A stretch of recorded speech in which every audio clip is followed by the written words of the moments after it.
Fédération des APAGE est une fédération nationale qui reprend, je dirais, à peu près plus de 600 établissements en France. Concernant la personne handicapée, quelle que soit la forme d'handicap, donc on retrouve bien sûr dans nos centres un accueil pour les personnes déficience mentale, ou alors effectivement des problèmes physiques ou des problèmes aussi, je dirais, psychiatriques. Donc à Francheville, nous avons développé, malgré je dirais un lieu très rural, un ESAT, afin de répondre à une demande de la population, une demande donc il y a à peu près une vingtaine d'années, de personnes qui se trouvaient jusque-là, je dirais, sans solution. Un ESAT, c'est un accueil avant tout de personnes qui sont très éloignées du travail, qui généralement sont très éloignées aussi de tout ce qui est éducatif. Nous avons aussi un foyer d'hébergement sur Francheville. Un résident, c'est quelqu'un qui va bien sûr avoir un accueil renforcé, pas de solution familiale ou plus de solution familiale, pas de ressources permettant, ou encore parfois, hélas, des décisions de protection. Donc nous allons retrouver des personnes en ayant obligation d'avoir une orientation foyer d'hébergement plus ESAT. Alors, les activités proposées sur un ESAT, elles sont de deux ordres. Sociales, donc toute activité qui peuvent être des activités de loisirs, sportives, scolaires, encore une fois, apprendre à lire, à écrire, mais aussi gérer ses comptes, gérer son linge, gérer derrière une vie de famille, et une activité professionnelle.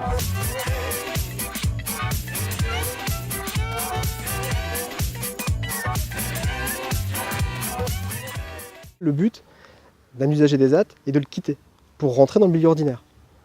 Donc dans un milieu rural comme celui de Francheville, si on pense aux espaces verts, on peut très bien envisager quand même une reconversion, parce que les espaces verts sont très prépondérants. Au niveau de la restauration, il y a quand même effectivement, notamment je pense à l'hôpital de Verneuil, à ce genre de structure qui pourrait accueillir un travailleur handicapé en milieu ordinaire cette fois-ci, bien formé. Et au niveau de la blanchisserie, là je dirais, c'est plus une activité qu'on conserverait de soutien. Je ne vois pas de réinsertion possible par rapport à cette activité, mais on a quand même de la demande.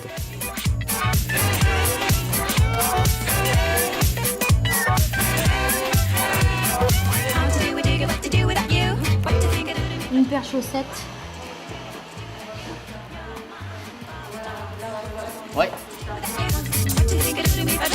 L'accueil le matin se fait vers 8 h, selon un peu les disponibilités des personnes et leurs arrivées. On a tout de suite directement la prise de poste. Les personnes sont réparties en fonction des ateliers, en fonction de leurs compétences. Elles vont donc commencer à travailler, comme dans n'importe quelle entreprise, et donc directement se mettre sur leur poste de travail. Ici, nous sommes à peu près une quinzaine de personnes.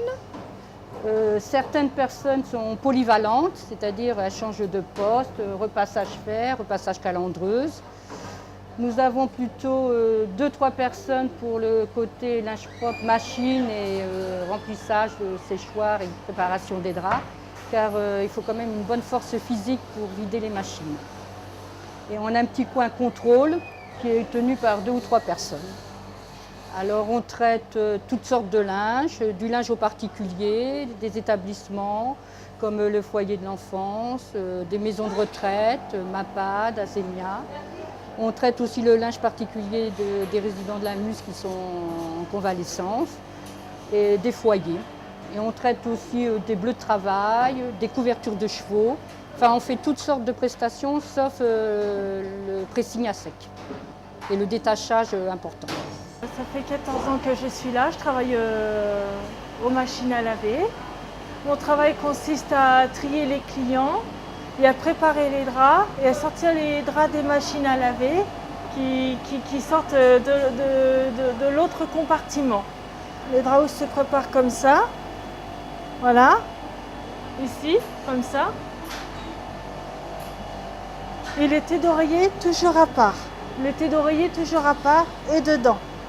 Les machines, ça demande beaucoup certaines activités quand même. Ça demande assez de mémoire, de mémorisation aussi. Savoir écrire les clients et savoir faire très attention et respecter son travail au niveau calandreuse et tout ça. Au niveau respect des filles.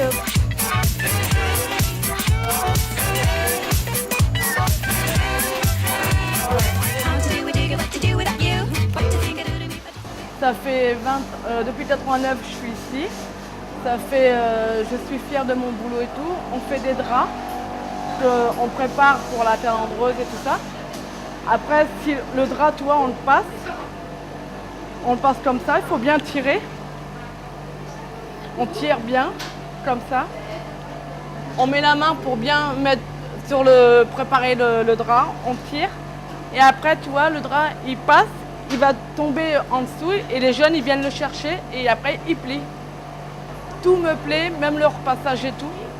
C'est grâce à toutes les monitrices qui m'ont appris à faire le rôle, à apprendre à repasser, à plier, tout ça. Dans les débuts, bon, c'est vrai, j'avais du mal et tout ça, mais je suis fière de mon boulot. Il y a une belle ambiance et tout. On est même fiers de notre poste, à ce qu'on fait.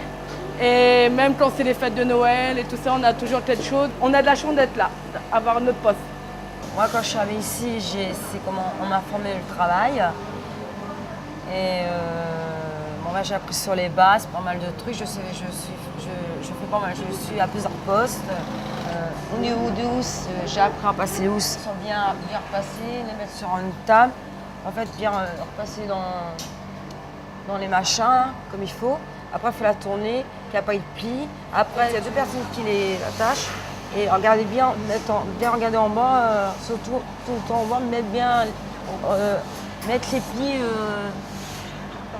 correctement pour le client, tout ça, que ce soit bien, que ce soit nickel. J'ai super progressé et j'ai appris pas mal de choses. Je félicite ma chère Martine, elle est là pour nous aider et nous apprendre à faire bien du bon boulot et de la bonne qualité. Je suis raccommodée, il ne faut pas avoir d'huile.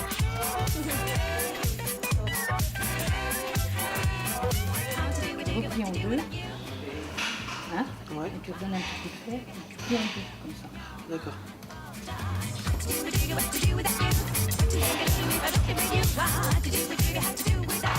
Ensuite, en fonction des groupes, en fonction des activités, on va avoir des personnes qui vont arrêter de faire par exemple de la blanchisserie pour aller faire 1 heure, 2 heures d'activité de soutien.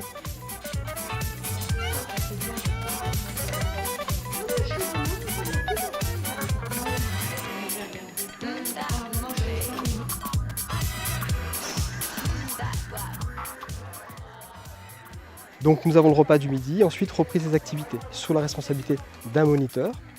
Le maillon important d'un ESAT, c'est le moniteur d'atelier, c'est la personne qui va faire ce double encadrement.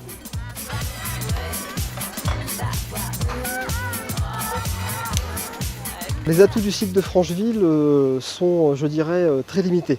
On ne pourrait pas envisager d'avoir par exemple une menuiserie, faire de la mécanique, se lancer réellement dans des travaux de type conditionnement, parce que nous n'avons pas suffisamment de potentiel d'un point de vue industriel et nous n'avons pas non plus les routes pour le faire. Par contre, avec un effectif, je dirais, d'usagers ne dépassant pas les 40 places, on peut maintenir effectivement une activité intéressante qui répond à des attentes par rapport à, je dirais, des possibilités professionnelles.